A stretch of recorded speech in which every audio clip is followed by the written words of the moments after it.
I'm Stephen Cain. I'm the author of I Can Say Interpellation.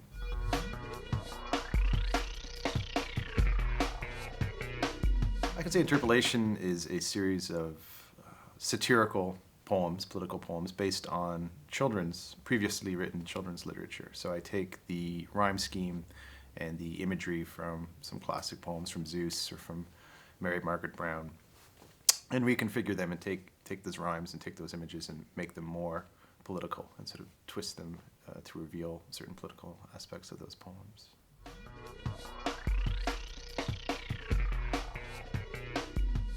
The inspiration for I Can Say Interpellation, broadly speaking, is probably my family reading kids' literature to the children.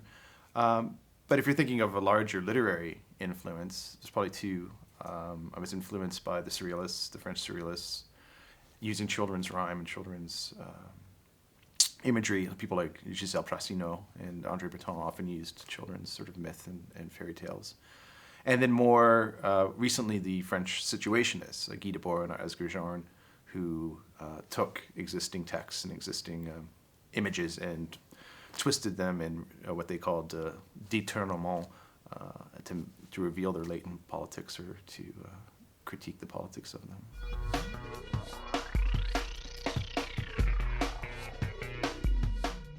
So every text is based on a previous text. And so we have the certain Zeus poems, the ABC book, and the In a People House, and Mr. Brown.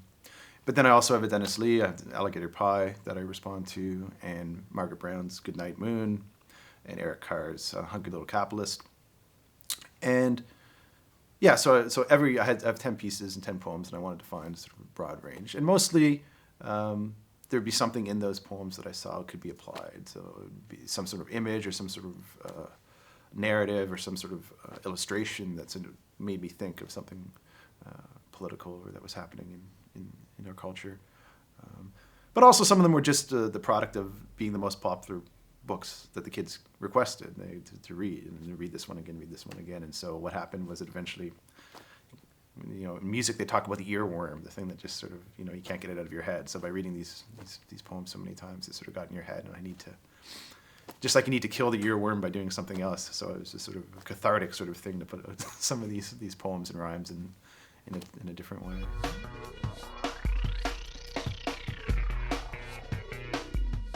In general, I was sort of thinking of other parents, particularly parents that are political or socially engaged, who would get a kick out of this, or people who are politically active that might not have children, that might remember these pieces from their childhood. I don't think I've produced a text that's actually for children, and that this is an antidote to children's literature that's problematic. But I think it sort of provides a reference point for parents to read and to see, okay, yeah, we feel the same way, or that isn't that, I thought of that issue before and stuff. And so it sort of gives some feedback and some sort of support for parents that might have problems with these texts. But I don't think it's really for kids as such. So.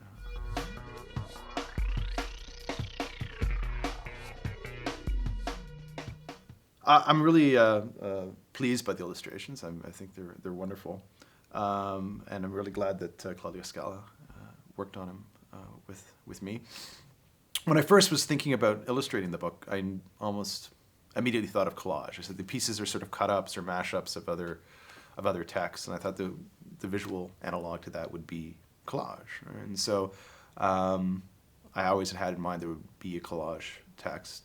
I was thinking a bit too of the surrealist Max Ernst. Max Ernst did a whole series of books and graphic novels of collage with woodcuts. And some of them were actually based on kids' lit or travel lit, where he sort of put those two things together. So I was thinking having a style of Ernst. So when I did contact Claudia, I mentioned that to her, and she went right into it and produced wonderful stuff. That's her own sort of style. She's much more, I think, influenced by sort of British Victorian literature than Ernst. So she was really able to bring out a lot of sort of imperial themes and colonial themes and stuff like that that are in the poems. And I think they're great, and they really enhance the text.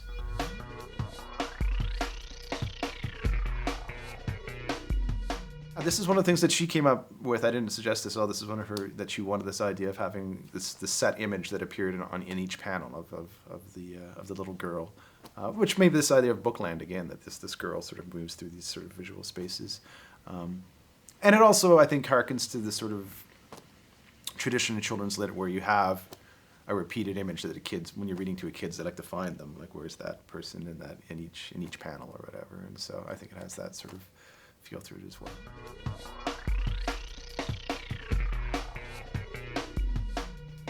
I don't know if it's a consistent world or sort of fantasy world that you get in some children's lit.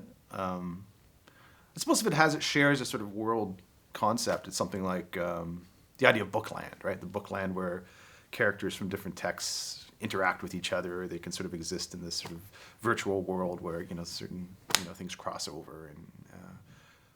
But I would say if it is a bookland in that sort of way, it's a sort of more adult, ironic sort of bookland where these things are sort of twisted or dark, sort of the id of the bookland, the sort of dark undercurrent of the bookland.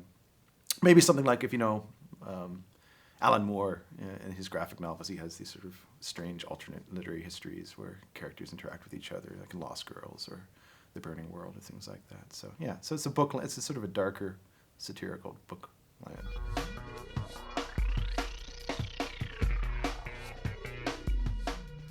The process, in general, is just reading over the poems many times, the original children's poems, and certain things would catch in your mind. It could be a visual image or a rhyme, and once I had done that a number of times, then I would see how those images or see how those rhymes could be applied to current events. And so people who read the book will see a lot of references to the previous Bush administration, war poems, environmental poems, Islamophobia poems, which was really responding to the sort of current events at the time. So it was mixing of those two things together, that what was going on politically about 3 years ago with the literature of the last century of children's lit and poetry.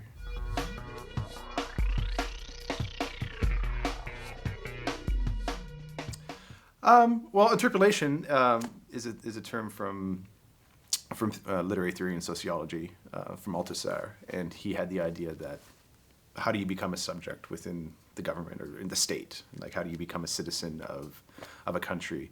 And he says it's a process of interpellation that you get hailed, you get called to be a member of the state, and it's done through what he called ideological state apparatuses, right? And that was his blanket term to talk about the church, the school system, the libraries, the daycares. These are all ideological state apparatus.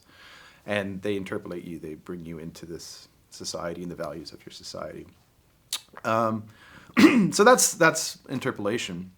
And I thought, sort of Mr. Rogers, or there's a lot of children's books that have this sort of I Can Say, a big word, or sort of a grammar textbook or a primer. And so I brought those two things together. I said, okay, I can say interpellation. This would be poems that talk about how you are given ideology and the values of your culture by reading these books at a very young age when you're still malleable. And so that's where that comes from.